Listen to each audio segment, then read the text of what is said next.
they're lacking connection with their clientele right now, um, is to connect with their clients, to grow with their clients, to you know deepen those relationships, to an opportunity to discover new things from their client, because it's a way to ask questions, different types of questions, in order to hear more stories from your client, Jay. um, they're going to want to open up in ways that may not have been opened up before. A matter of fact, it's good for the advisor too. It's going to stretch them a little bit and say, okay, in order for them to stretch their skill sets and say, okay, yes, I want to be more vulnerable, because it's key for the advisor to do their own work too, to investigate their own story, their own potential biases as well. So it's key for the advisor to do their own work, so they can do this work with the client.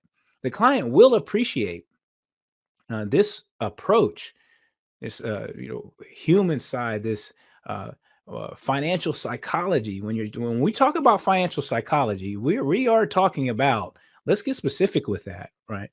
We are talking about thinking, feeling, behaving, relational aspects. So couples, um, how are making decisions, uh, our past, present, how that's going to affect our future. Okay, this is all these aspects are encompassed in financial psychology, and we're not just talking about the investment aspect. Now that's where behavioral finance started. It's now behavioral finance 2.0, because now we're encompassing across a lot of domains. So we have financial psychology with behavioral finance 1 and 2. We have financial therapy, which we're using therapeutic and psychology aspects, theories, and putting them together with financial planning theories, and putting them together in order to build interventions to open up these type of dynamics. And we're also talking about financial coaching and counseling. Okay, and this is more decision based, and dealing with more of the now. Where are you right now, and can I coach you and counsel you through those areas? And this is under the umbrella of financial psychology.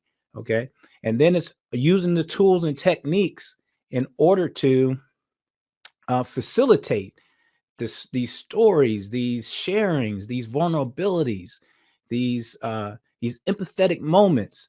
Okay, and this information that we consistently capture across all socioeconomic statuses,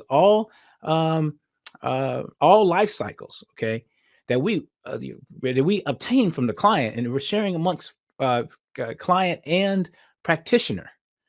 That is the glue that builds that relationship and feeds into the not only the relationship, it feeds into the strategies of which we have to recommend, and gives it power. So I just wanted to give that overview there, because that right there is the structure and the power of why advisors should be paying attention. Excellent. Let me put you on the spot. For financial advisors that want to go deeper, what are your top 3 to 5 books on financial psychology for financial advisors? Sure. So there's so many resources out there. You're gonna put me on the spot like that? All right. Well, the CFP board just did a great job of coming out with a psychology book, Psychology of Financial Planning.